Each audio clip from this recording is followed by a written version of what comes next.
보통은 어떻게 하냐면 질문 자체가 하수야. 파는 건 고사하고 부동산 중개업자분 잘못 만나시면 탈탈 다 털릴 거예요. 그런 분들은 어떡하죠? 나 일시적 2주택인데 언제까지 이거 안 팔리면 큰일 나는데 이런 소리 왜 하고 있냐고. 기대할 만한 자리였거든요. 거기다 어떻게 했냐면 이분이 물건을 막 사는 거예요. 소액 투자 무료 강의 부동산 세미나 안내입니다. 2023년 주목할 서울 빌라 유망 투자 전략이 궁금하신 분들은 매주 수요일과 토요일 오후 2시에 진행되고 있는 부동산 세미나를 신청해 보세요. 신청 방법은 02-888-8885 또는 네이버에서 박병찬 샵을 검색하시고 신청하시면 되겠습니다. 2023년 부동산 대응 전략은 일단은 상급지 낙폭과대 부동산 갈아타기로 잡아봤습니다. 그런데 낙폭과대에 대한 영상만 4편을 찍은 것 같은데 거기 달린 댓글을 보니 집이 팔려야 갈아타죠.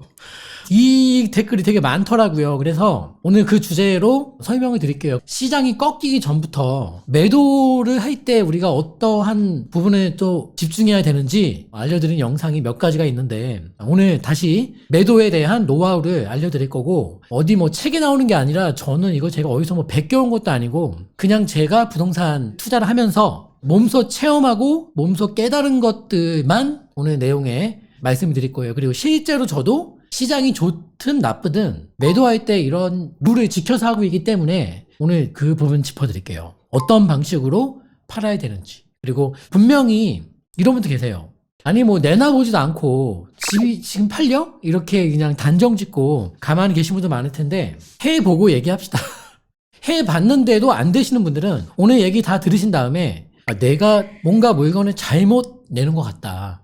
저는 이 부분도 오늘 내용에서 짚어낼 수 있다고 봐요. 따라서 중요한 내용이니까 한번 1시간 동안 같이 해보시죠. 자, 일단은 매도가 서툰 분들이 많으세요. 아, 왜 매도가 이렇게 서투냐. 시장 상황도 시장 상황이지만은 매도는 사실 매수보다 어려운 거예요. 그래서 서툰 이유가 몇 가지 있는데 첫 번째는 매도에 대한 어떤 사전적인 고려나 준비나 염두가 아예 없는 분이 상당히 많다. 매도? 그건 나중 일이잖아. 약간 이런 인식이 있어요. 그렇다 보니까 매도에 대해서는 사전적인 고려를 아예 하지 않는 분들이 상당히 많아서 다급하게 매도를 하려고 하니 시장 상황도 엉망진창에다가 도대체 뭐 얼마까지 금액을 낮춰야지만 팔리는지도 모르겠고 이렇게 우왕좌왕하는 분들이 많다. 두 번째는 매수해본 경험보다 매도를 한 경험 자체가 많을 수가 없어요. 부모님한테 여러분들이 뭐 엄청난 다주택을 물려받지 않는 한은 그게 뭐 매도의 경험이 뭐 몇 번이나 있겠습니까? 예전에는 말입니다. 이렇게 잦은 매매가 많았거든요. 정말 말 그대로 단타도 많았고 초초 단타를 목표로 샀던 적도 많았기 때문에 뭐 옛날 얘기입니다. 2006년도 이전 얘기를 하는 거예요. 그러니까 그때는 온갖 신경이 매수하는 그 시점에도 매도에 가 있거든요.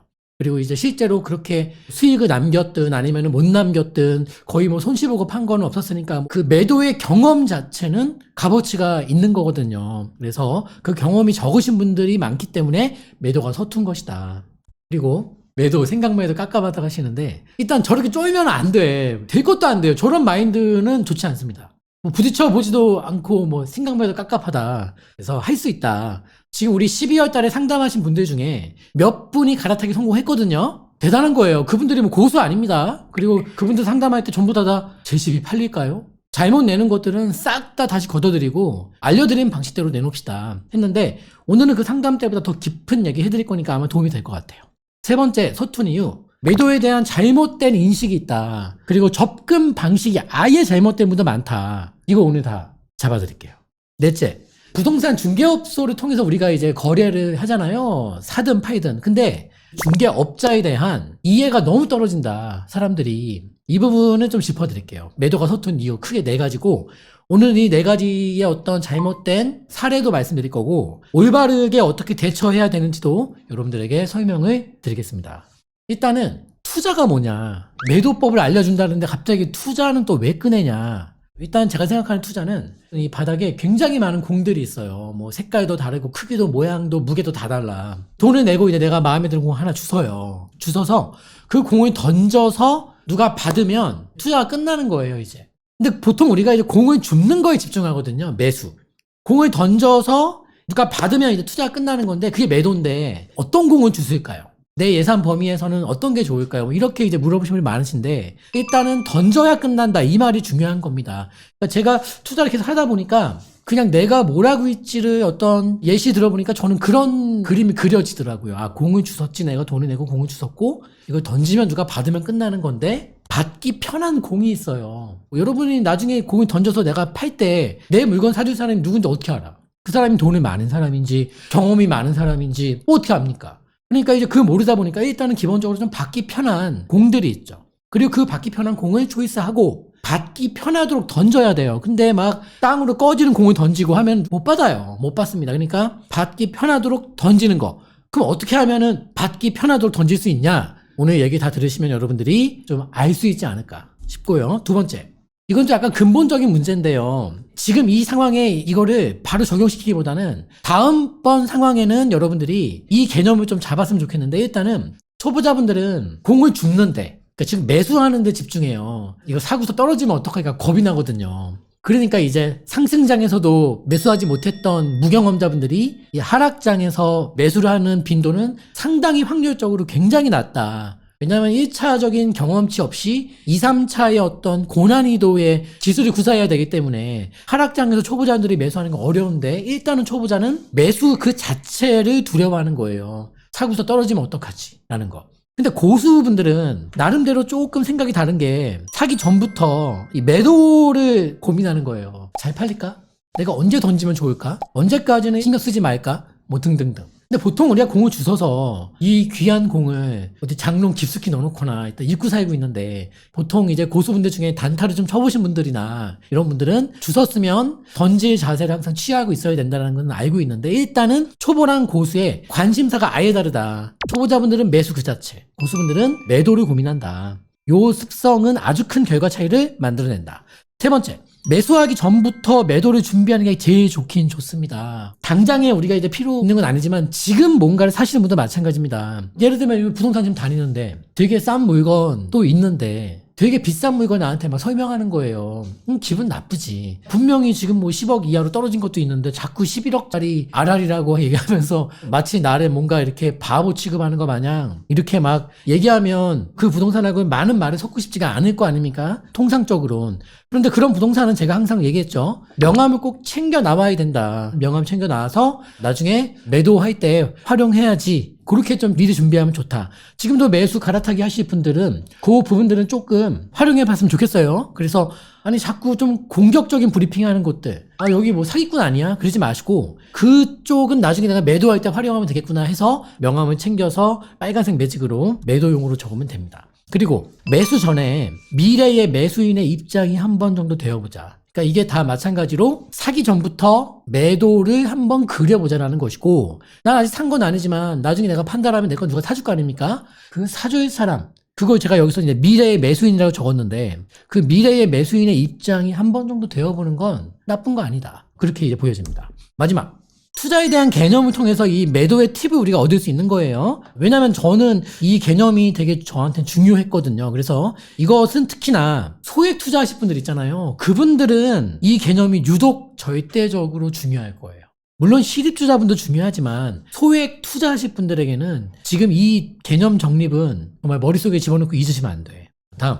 자, 매도인의 의미를 좀 봅시다. 매도인이란 뭡니까? 이제 뉴비 분들도 계실 거고 구독하신 지 몇 년 되신 분도 계실 텐데, 오랫동안 구독하신 분들은 올바른 답변이 나올 것 같고, 구독한 지 얼마 안 되시는 분들은 매도인은 파는 사람이잖아, 이렇게 생각할 수 있을 것 같은데, 매도인은 파는 사람 이렇게 생각하면 안 된다라고 이제 누차 강조를 해드렸죠. 매도인은 매수인이 아닌 사람이 매도인이에요. 그럼 뭔 소리냐? 우리가 이제 계약을 하잖아요. 그럼 계약서를 써요. 도장 찍어. 계약금도 줘. 그 순간부터는 매도인이에요. 요 구간까지가 매수인이고 요 이후부터는 매도인이에요. 더 이상 매수인이 아니라고. 근데 우리는 계속 몇 년간을 매수인으로 살아가고 있는 거예요. 그러니까 자신의 본분을 망각하고 살아가는 거예요. 그러니까 매도인은 계약서에 도장 찍고 계약금 주는 그 순간부터는 더 이상 매수인이 아니다. 매도인이다. 이 개념을 꼭 여러분들이 머릿속에 잡아두고 다음번부터는 요 개념을 잊지 않고만 계신다면은 좀 더 발전할 수 있는 매매를 읽어낼 수 있지 않을까 그런 생각이 듭니다. 그래서 매도인은 파는 사람이라고 생각하는 왕초보를 좀 탈출하길 바랍니다. 그리고 요거는 제가 이제 매매를 많이 하다 보니까 어느 순간 내가 매수인이 아니었구나. 나 매도인인데 나 왜 자꾸 매수인처럼 내가 생각하고 행동했지? 라고 느꼈던 개념을 한번 정립해 본 거예요. 그래서 계약서 쓰고 계약금 주는 순간 그때부턴 매수인이 아니다. 이번에 갈아타기 하시는 분들도 요 개념이 똑같이 정의되는 거니까 그 개념을 잘 잡으시기 바랍니다. 그리고 매도가 서툰 이유 중에 제가 이제 중개업자에 대한 이해가 부족하고 아예 잘못된 관점이 많은데 그 부분을 좀 짚어드릴게요. 중개업자분들은 매수와 매도, 즉 거래, 이 매매에 대한 중립적인 심판이 아닙니다. 마치 중개업자분이 뭔가 심판? 이렇게 생각하는 분이 계신데 매수인과 매도인이 있으면 가운데서 딱 이렇게 뭔가 그 무게를 지키고 있는 그런 거 아닙니다. 그게 아니에요. 중개업자가 내 편이 아니라면 상대방 편이라는 것만 아시면 돼요. 그러니까 누군가의 편이 들게 돼 있어. 그럼 매수인의 편이냐 매도인의 편이냐 이 부분을 여러분들이 좀 이해를 하셔야 돼. 이해를. 그래서 중개업자를 내 편으로 만들어야 하는 이유는 뭐냐, 상대방 편이 되면 안 되기 때문입니다. 다른 거 없어요.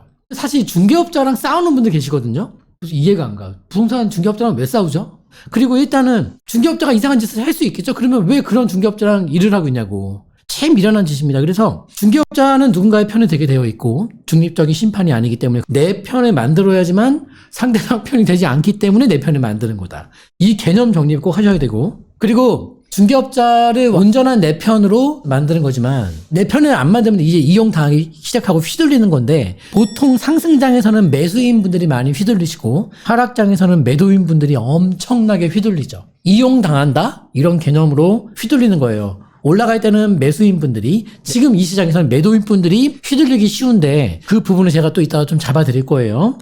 그래서 뭐냐, 휘둘린다, 즉 이용당하는 걸 그만 멈추고 매도인분들은 이 중개업자분들을 활용하셔야 돼. 그리고 갈아타기 하실 분들 잘 들으세요. 갈아타기 하실 분들은 최소한 계약서를 2건 이상 써야 돼요. 하나는 매도자의 신분으로 계약서 하나 써야 되겠고, 또 하나는 상급지 낙폭과대 부동산을 매수자의 어떤 본분으로 또 계약에 임해야 되니까 어찌됐든 간에 2건 이상의 계약에서 상반되는 입장이지만 그 건건의 중개업자분이 계실 텐데 내 편이 맞는가를 잘 이해하시고 내 편으로 만들어야 된다 제가 얘기했어요. 그냥 이 부동산은 계약에 관심이 없는 것 같다. 근데 만약에 여러분들의 상대방이, 여러분이 매도인이라면 매수인, 여러분이 매수인이라면 매도인이 지금 이 룰을 정확히 인지하고 있는 고수를 여러분이 판에서 만나신다면 아무 생각 없는 그 부동산도, 중개업자분도 누군가의 편을 들게끔 되어 있다는 것 꼭 명심하시기 바랍니다.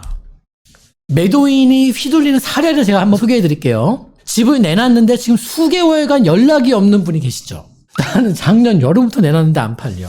이런 분들 계십니다. 미치는 거죠. 이제 막 스트레스 받고. 이런 분들이 이제 갈아타기, 뭘 갈아타기야, 집이 안 팔리는데 무슨 갈아타기래, 이렇게 얘기하실 텐데, 자, 어떻게 휘둘리는지 사례를 한번 보여드릴게요. 자, 이렇게 수개월 동안 연락이 없던 중에 연락이 하나 옵니다. 어떤 손님이 왔는데 그 손님은 사모님이 내놓은, 우리 시청자 구독자님이 내놓은 그 집을 보러 온 게 아니야. 근데 옆 단지를 보러 왔는데 이 중개업자분께서 당신의 집을 다른 단지, 뭐 옆 단지 B 단지를 물었는데 A 단지 지금 내놓고 수개월 동안 안 나가는 그 단지 A 단지 물건을 설명했다는 거예요. 일단은 그 기분이 어때요? 기쁘기도 하고 일단은 고맙지. 내가 부동산 잘 선택했구나. 고맙죠. 다른 단지를 물으러 온 사람한테 내 물건을 소개했다고 하니까 고맙지. 근데 이제 그분께서 계약을 할 수 있는지 또 물어보는 문의 전화가 왔다라는 거예요.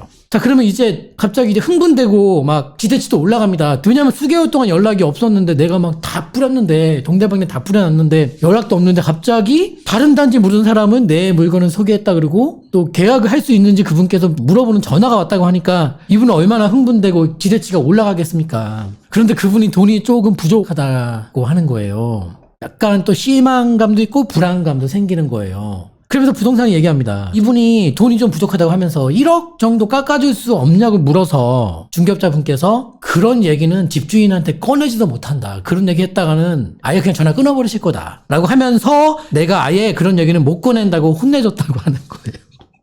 단가를 거절했다고 하는 거예요. 그러면 약간 이분이 내 물건을 중시 여겨주시는구나 라는 어떤 동질감도 느낄 수 있고요. 또 이 부동산한테 내가 좀 의지해야 되겠구나 라는 의존도도 올라갈 거예요. 자, 그러면서 꺼냅니다, 얘기를. 대신에 제가 아마 안 될 거지만, 이 말이 중요하죠. 아마 안 될 거지만 혹시라도 한 7, 8천 정도 안 될 거지만, 이 말을 꼭 해야지만 이제 매도자분이 화를 안 내시거든요. 실제 제가 이제 예전에 초보 때 당했던 얘기 제가 드리는 거예요. 7, 8천만 원 정도 양보할 수 있는지 한번 여쭤는 보겠다. 아마 안 될 거지만. 그러면 이제 기분이 좋지 않죠. 근데 이제 팔긴 팔아야 돼. 안 팔리는 거 알고 있고, 가격 깎아달라고 하고 있고, 또 돈이 없다고 하니까 뭐 약간의 자기 상황을, 자기가 급한데, 또 그런 얘기 들으면 약간의 이 사람이 감정이 있기 때문에 측은지심이 또 생겨. 자기 상황보다는 그걸 또 중시 여길 수도 있어. 이성하고 막 감성이 막 충돌이 되는 거예요. 그럼 나중에 전화하겠죠. 7, 8천은 그렇고, 5천 정도 하시죠. 5천 이상은 안 될 것 같아요. 그 말이 5천까지는 된다는 소리야. 그새 늙었죠, 이제. 결론은 정해져 있어요. 과정만 다를 뿐이죠. 그러면 이제 제가 한번 말해 볼게요. 자, 그런데 말입니다. 이 상황에서 사실은 그 중개업소에 아무도 오지 않은 거예요. 옛날에 저한테 어느 부동산이 고백을 해준 적이 있어요. 사실 아무도 오지 않았다. 한참 오래된 얘기예요. 저 이제 20대 때 얘기예요. 20대 때 얘기. 아무도 오지 않았구나. 돈 5천만 원 깎는 건 이 하락장에서는 1도 아닙니다. 여러분, 1억? 왜 못 깎아? 그러니까 이건 뭐냐면은 되게 합리적인 어떤 가격 조율이 아니라 농간이고 농락당하는 건데, 하락장 때는 이거는 거의 잘 통해요. 근데 제가 말하지만 금액을 이런 식으로 깎이게 되면은 끝도 없습니다. 끝도 없어. 그냥 경제적인 어떤 손실은 손실이고, 놀아나면서 주도권은 상실된 채 그냥 휘둘리는 거예요, 말 그대로. 어찌됐든 일반인들보다는 많은 사람들을 상대해봤고 많은 경험치가 있기 때문에 마음을 그렇게 먹는다면은 할 수 있는 거예요. 그리고 중개업자분들 사이에서는 이런 노하우를 이런 시장에서 또 궁금해할 수 있거든요. 부디 시청하시는 구독자님들은 이런 휘둘리는 사례에 그만 놀아날 필요가 있다. 자, 그러면 어떻게 하면 안 휘둘리고 어떻게 하면 물건을 똑바로 내놓을 수 있는가를 지금부터 20가지 이 팁을 잘 우리가 활용해서 그렇게 좀 내놨으면 좋겠습니다. 잘 파는 법. 첫째, 제일 기초는 뭐냐면 시세 파악부터 제대로 해야 돼. 시세 파악. 근데 말입니다. 이거 어떻게 하면 시세 제대로 파악할 수 있죠? 보통은 어떻게 하면 부동산에 가요. 가서 여기 뭐 몇 동 몇 호 갖고 있는데, 아니면 나 여기 뭐 몇 평대 갖고 있는데 요새 어때요? 질문 자체가 하수야.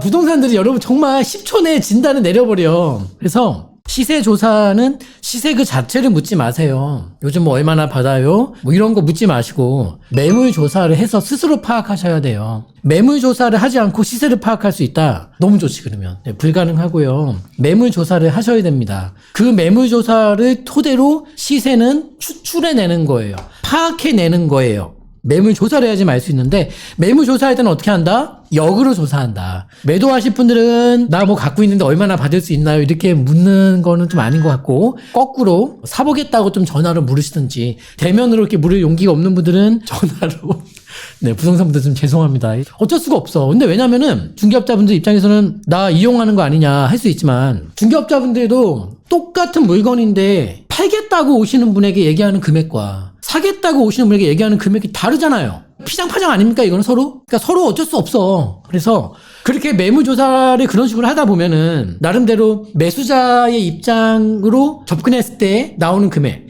매도자의 입장으로 접근해서 나오는 금액의 한 중간 정도 선까지가 제가 볼 때는 현실성 있는, 적정하면서, 왜냐면 안 내리면 거래는 안 되니까 적정히 내리면서 무턱대고 어디 아파트에 몇 평대인데 얼마나 낮춰야지만 팔릴 수 있을까요? 이런 댓글 읽으면 정말 제가 마음이 아프거든요. 왜냐면 그분은 몰라도 너무 모르시기 때문에 파는 건 고사하고, 아마 부동산 중개업자분 잘못 만나시면 탈탈 완전히 개 털릴 겁니다. 그냥 탈탈 다 털릴 거예요. 그런 분들은. 그리고 그럴 필요도 없는 분들이 계신데 무조건 많이 낮춰야지만 팔릴 수 있다라는 이상한 되게 1차원적인 생각이 사로잡히신 분들은 딱 좋지. 한번 걸리면 코 깨가지고 이제 탈탈 털리겠지. 그리고 이제 매수자분이랑 딱 손잡고서 내가 얼마까지 깎으면 나 수수료 더 줘. 나 이만큼 줘. 그럼 내가 한번 깎아볼게. 그러면 부동산 중개업자를 내 편으로 못 만들었고, 중개업자를 이해하지 못했고, 가격을 낮춰야지만 잘 팔린다라는 이상한 망상에 사로잡혀가지고 완전히 털리죠. 그리고 제가 상담 때는 아파트마다마다 저점 예상치를 일단은 말씀을 드려요. 그 왜 말씀드리냐면 지금 적게 빠진 부동산들은 시간을 끄면은 그 지점까지 가서 끝날 것 같다. 즉 그 구간 내가 금액적인 어떤 데드라인이 있으니 그 내에서 합리적인 가격을 던지셔라. 금액을 던지더라도. 그거는 아파트마다마다 부동산마다마다 예상 저점치는 다 다르기 때문에 그리고 사실 낙폭과대 부동산들은 저는 저점을 거의 찍었다고 보고 있고 문제는 중간 정도까지 온 걸 갖고 계신 분들이 낙폭의 어떤 초입에 있는 분들이시나 이런 분들은 저점 예상치를 지금 잡아드리는 게 의미가 있거든요. 그래서 시세 파악을 토대로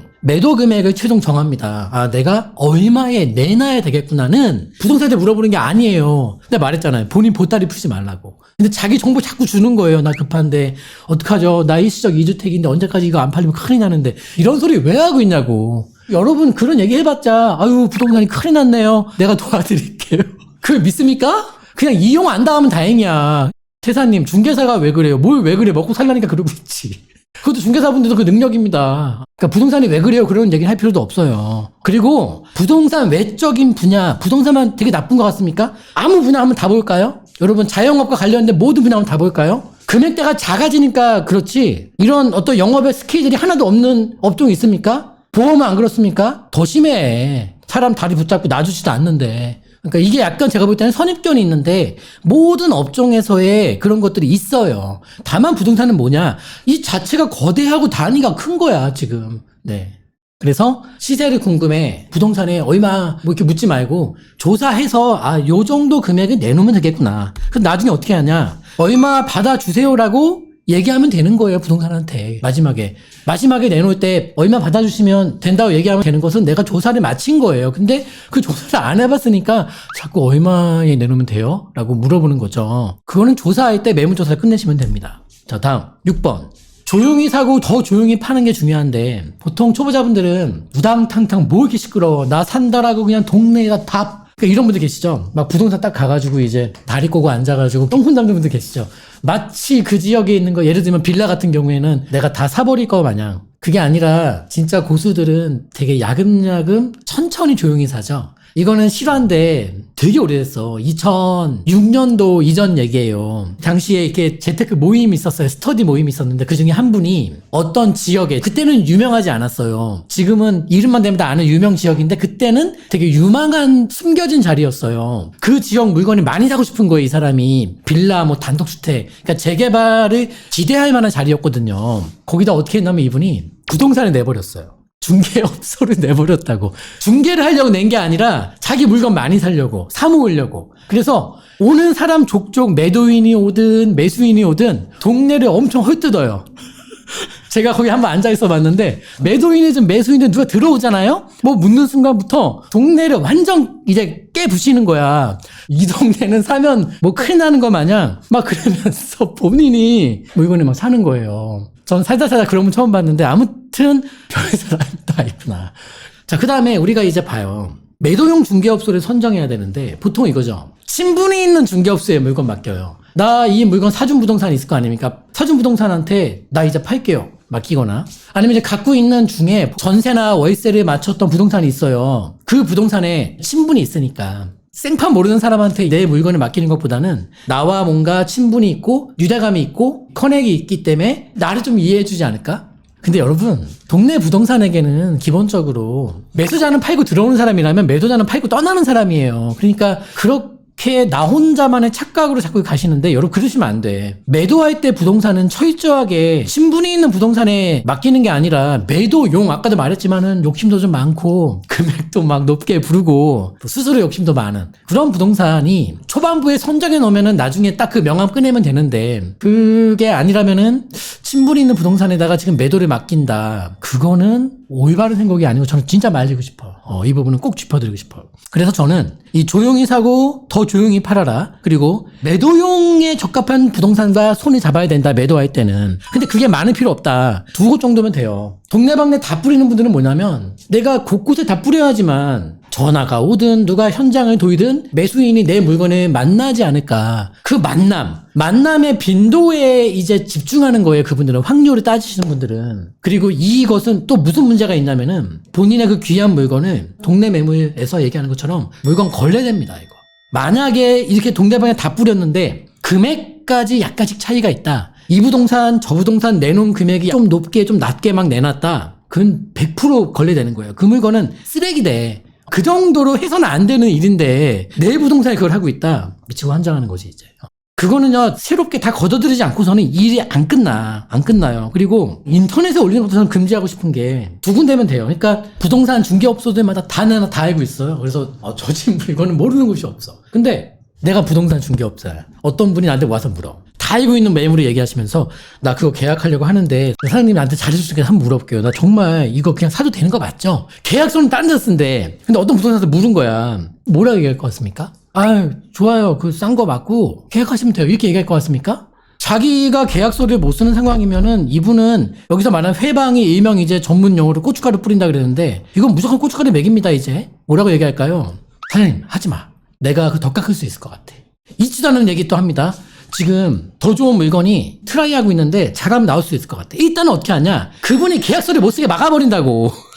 그 흔해 빠진 물건을 만드는 순간 별별 계약 직전까지 가서 별일이 다 생깁니다. 일단 부동산 중개업소는 우리 사무실에서 계약서를 안 쓴다면 다 막는 거야. 그런 일을 왜 만들고 있죠? 그러니까 시끄러운 거야. 조용히 못 파는 거예요. 아주 요란한 거야. 이거 왜 요란하냐? 파는 분이 요란하게끔 물건을 세팅해서 내놨어. 그렇게 내놓은 거예요, 지금 이게. 그러면 그 사람은 또 심약자니까 계속 휘둘리고 동네 매물 되는 거지, 이제. 그래서 일단 매도용 부동산을 선택해서 두 군데 정도에 내놓으신다면은 내놓을 때는 어떻게 한다? 얼마를 받을 수 있습니까? 물을 필요 없어요, 그때는. 딱 두 군데 정했으면은 얼마 받아주세요. 라고 매도 금액은 최종적으로 물건 내놓으실 때는 정해주는 거지 묻지 않습니다. 그 다음 온라인 매물 등록 홍보 저는 일절 금지했어요. 내 물건을 네이버 부동산에 올린다. 왜냐면 잘 보세요 여러분. 일단 제가 매도 금액을 정해줄 때 금액을 낮춰. 일단 알아서 내가 낮춰서 찾아갔어. 그래서 뭐 내가 막 뻗팅겨가지고 이 금액 받아주세요 하지 않았고 내 스스로 적정 수준까지 금액을 딱 낮춰서 부동산이 딱 봐도 할 정도로 금액을 내가 알아서 낮춰서 갔는데 그 좋은 물건을 온라인에 올린다. 여러분 여기 물건 있으니까 사주세요 여기 올린다. 내 소중한 물건을 그런 짓은 하고 싶지 않아요. 왜냐하면 손님이 없다는 소리예요. 손님이 없으니까 네이버에 올리는 거 아니겠습니까? 근데 좋은 물건이 왔으면 A급 고객들에게 전화를 돌려야지. 그래서 우리 아파트 시거래가 보면은 내가 아무리 인터넷으로 봤을 때 없던 조건의 매물인데 예를 들면 다 11억 5천을 부르고 있는데 갑자기 실거래가에 10억 2천 10억이 딱 떠버린 거야. 그럼 누가 낮춰서 내는 건데 온라인은 없었어. 근데 갑자기 시거래가에 뜬 거야 이게. 그거는 그냥 전화 몇 통화로 끝난 거예요. 그렇게 가야 되는 거지. 온 지천에 알려가지고 여기 급매물 있습니다. 바보 같은 짓이에요. 그거 올리는 순간 어떻게 됩니까? 그 금액보다 다 싸게 살 생각을 해요. 거기 올리겠다는 소리는 급매물 공개 처형이야. 왜 자기 물건을 그렇게 때릇하게 만들고 있습니까? 귀한 매물을. 그리고 네이버에 올려서밖에 못 팔겠다는 부동산은 좀 미안한 얘기지만 손님도 없고 능력도 없는 거예요. 매도라는 중개사에서 이렇게 다급한 낙폭과대 부동산이 예각으로 추락하는 이 상황에서 나는 덜 빠졌어. 예를 들면 옛날에 5억 차이 나는데 지금 2억 5천밖에 차이가 안 나. 또는 2억밖에 차이가 안 나. 3억 갭이 줄었어. 가야 되는데 이 중개사를 펼쳐야 되는데 초보자 중개업장 손잡고 동네방에 다 뿌려놓고 아니면 멍청한 부동산 잡아가지고 손님도 하나도 없는 무능한 부동산 물건 주고 깎아서 주고 인터넷에 올리고 있다. 공개 처형 당하고 있다. 그러니까 안 팔리지.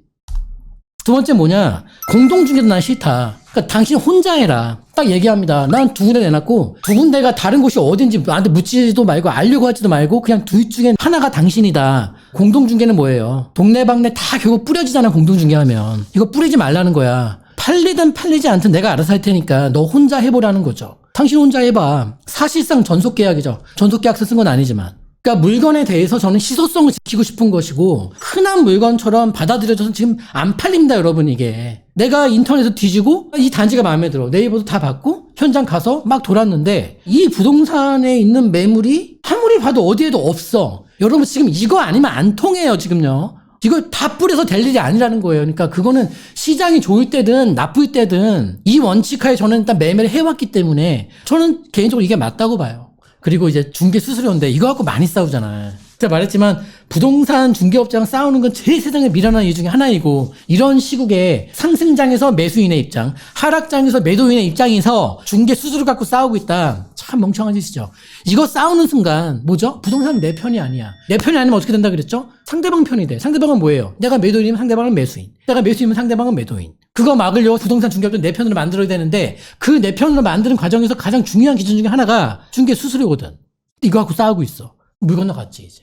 그럼 잘 봐요. 저는 참 답답한 게 뭐가 중요한지를 모르시는 분이 너무 많아. 그러니까 큰 거는 놓치고 작은 거를 막 끝까지 물고 늘어져. 예를 들면 막말로 아까 그거 봅시다. 아까 사례에서 금액을 낮추잖아요. 만약에 금액을 한 3천 낮추고 복비를 잘 쳐주는 게 경제적으로도 나한테 이득이고 매도인에게 이득이고 매도가 될 확률적으로도 올라가거든요, 오히려. 근데 마치 금액도 내가 낮추는데 복비도 많이 주라는 게 상식적으로 이게 논리에 내리뛰는 구조 속에서는 이게 안 통하거든요. 그리고 막 감정이 북받쳐 오르거든요, 이제. 그러니까 수수료는 매수인에게 받으라고 얘기하는 순간 그런 매도인분도 계시거든요. 참 미련한 거죠. 진짜 안타까운 거죠. 저는 이렇게 생각해요. 그러니까 부동산이라고 뭐 특별한 거래의 딜이 있는 게 아니라 여러분이 뭐 자영업을 하든 사업을 하든 뭐가 됐든 간에 뭐가 중요한지를 알아야 되는 거 아닙니까? 그게 우선 아니겠습니까? 네, 참 희한해요.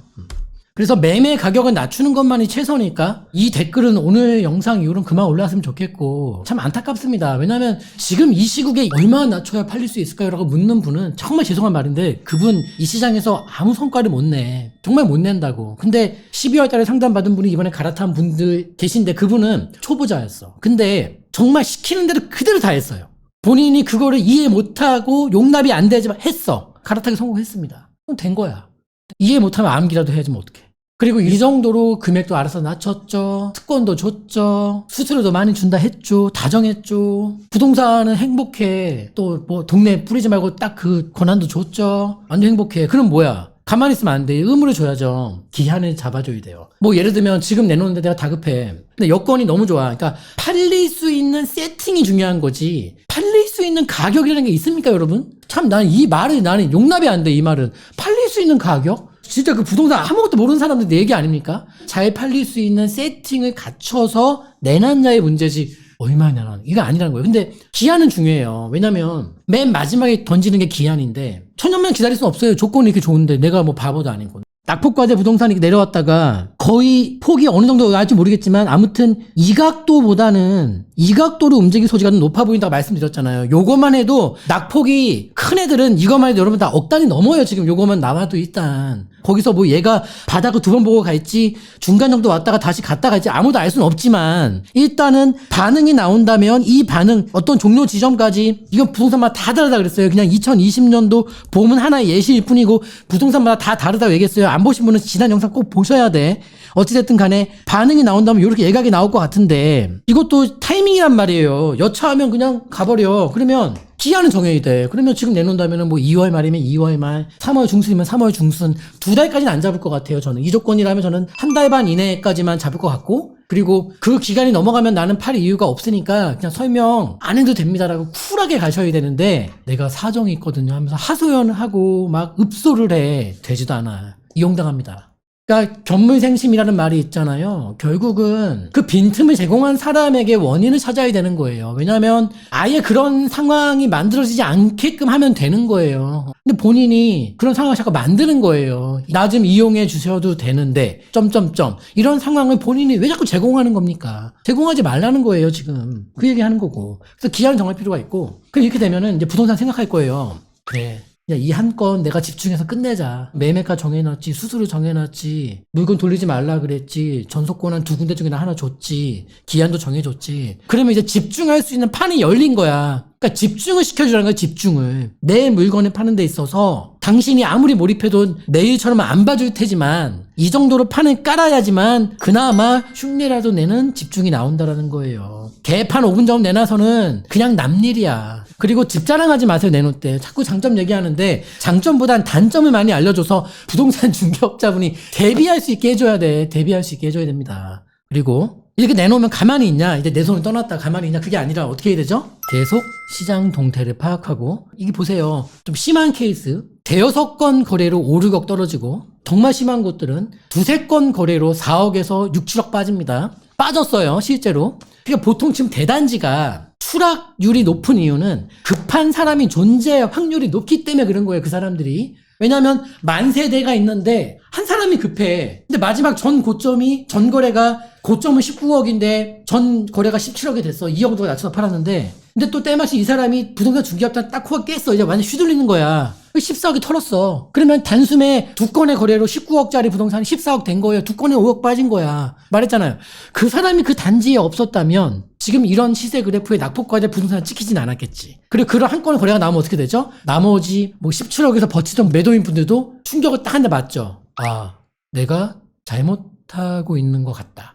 최소한 저 14억 거래는 아니어도 근처까지는 내려야 되겠구나. 그러면 15억 5천, 15억 초반. 이게 되는 거예요. 그 한 건의 거래가 지금 분위기를 완전 다 잡고 있는데, 그러니까 오를 때도 그렇고 내려갈 때도 그렇고 부동산은 정말 이 소량의 거래로 너무나도 큰 시세가 변해요. 전세도 그렇고 마찬가지인데 그 부분에 있어서 헤아려야 된다는 거예요. 그러면 보세요. 지금 상황에선 부동산에 휘둘리는 물건이 뭐가 또 나오는지 동태 파악도 해야 되고 그냥 손 놓고 있으면 안 돼. 계속적으로 시장을 모니터링 하면서 내가 전략을 조금이라도 바꿀 건 바꾸고 가야 될 것들. 그거를 이제 체크해 나가는 거예요. 물론 부동산한테 절대 내가 급한 모습을 보이지 마세요, 여러분들. 보이시면 안 돼. 나는 급할 게 없는 사람인 것처럼 그냥 대응하세요. 그게 차라리 나아. 그럼 갈아타기를 하는 이유는 지금 내 부동산은 예를 들면은 떨어졌지만 좀 덜 빠졌고 나보다 훨씬 좋은 부동산이 굉장히 와르르 무너졌고 아직 금매가 한두 건 있어. 많지도 않아요. 지금 금매는 다 한두 건이야. 이제 그 금매도 그 지난번 방송 때 봤을 때 늦지 않지만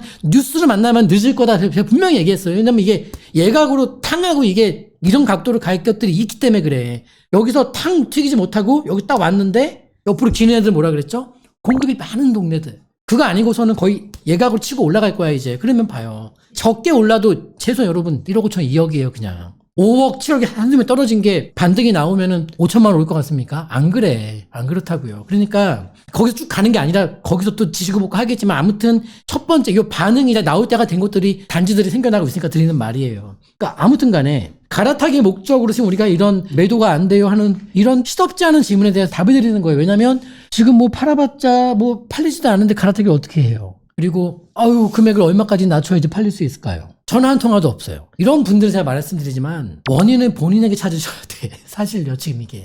그래서 그분들을 막 계몽시켜서 지금 뭔가 판을 알려드리고 그레이드를 올려가지고 이 짧은 시국에 할 수 있게 해준다. 모르겠습니다. 지금 낙폭 1번은 모르겠습니다만은 2번까지 온 애들이 시간이 좀 지나면 이제 더 내려올 수 있겠죠. 걔네들을 잡을 때 지금 이해한다면 활용할 수 있겠죠. 하지만 지금 제일 좋은 건 뭐다? 2번, 3번이 아니라 1번. 진짜 많이 빠진 애들 잡으려고 우린 지금 갈아타기 상담이 그거예요. 어디 덜 빠진 거 가고 싶다 그러면 아예 추천도 안 드린다고 지금요. 거기가 아무리 좋은 곳이어도 덜 빠진 거를 지금 왜 추천합니까? 거기 보면 안 돼. 엄청나게 많이 빠진 곳이 있는데 내가 선호하는 곳이 여기 있다고 해서 덜 빠진 걸 기다리고 있다? 멍청한 짓이죠. 하면 안 돼. 무조건 지금 이유 불문 낙폭 과대. 많이 빠진 것만 봐야 돼요. 걔네가 먼저 오릅니다. 먼저 빠진 게 먼저 오른다고. 먼저 많이 빠진 게 반응이 나오게 되어 있으니 다음 스텝을 먼저 밟을 거니까. 그러면 매수형 부동산도 마찬가지라고. 동시에 알아봐야 돼. 그리고 매수 매도는 일단은 상승장이든 하락장이든 기본적으로 원래는 상승장 때는 선매수 후매도, 하락장 때는 선매도 후매수가 맞겠습니다만은 지금은 2번 3번 지금 2번 3번이 뭔지도 모르시는 분들은 설명 못 드려요. 전 방송을 보세요. 그러니까 1번 부동산처럼 많이 떨어진 부동산을 잡으려면은 매수와 매도는 인터벌이 길면 안 됩니다. 거의 동시에 진행될 수 있을 정도로 매수와 매도의 타이밍은 기간적으로 이게 붙어 있어야 됩니다. 이게 텀이 길면 안 돼요. 탕 치고 나가면은 답 없어요.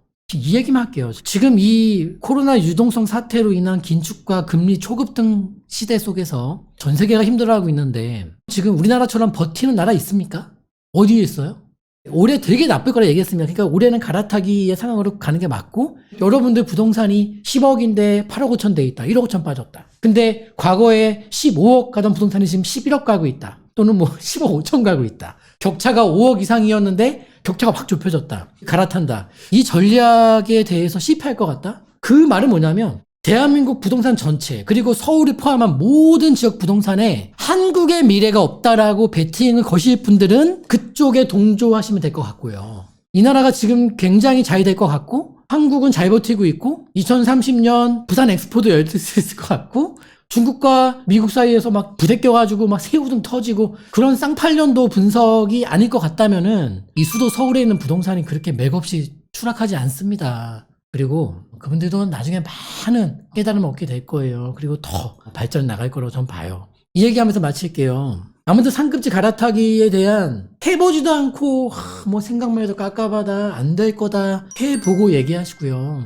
해보지도 않으신 분들은 제발 갈아타기 상담 신청하지 마시고, 정말 내가 해보고 싶은데 도대체 모르겠다 하시는 분들은 제 상담이 필요한 게 맞아요. 그래서 필요한 분이 상담받고 정말 과실을 이겨냈으면 좋겠어요. 네. 자고로 공포가 극대화될 때가 대부분 올바른 선택과 직결되는 것 같아요. 예를 들면 하염없이 오를 때는 여러분 생각해보세요. 하염없이 오르고 있어요. 초급등장에서 매수하는 게 무서울까요? 그 급등장에서 매도하는 게 무서울까요? 뭐가 더 무서울 것 같습니까?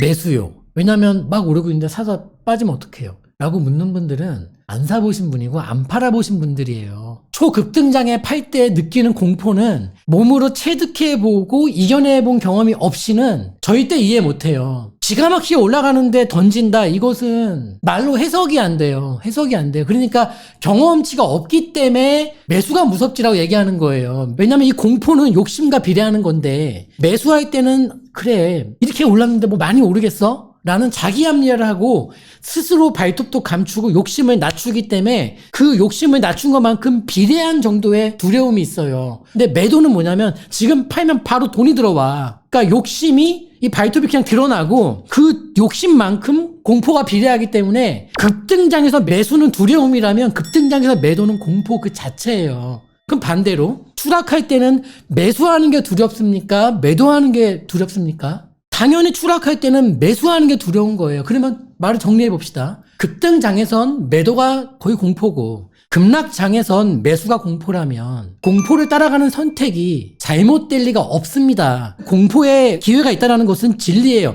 진리는 안 바뀐다는 거예요. 그러면 지금 이 시국이 매도하는 게 공포인지 매수하는 게 공포인지를 오늘 방송 마치고 여러분들이 한번 곰곰이 생각해 보세요. 저는 답은 거기에 있다고 봅니다. 뭐가 제일 더 두려운 것인지 답은 거기에 있다고 봅니다. 자, 이상 박병찬이었고요. 저는 들어가 보겠습니다. 감사합니다.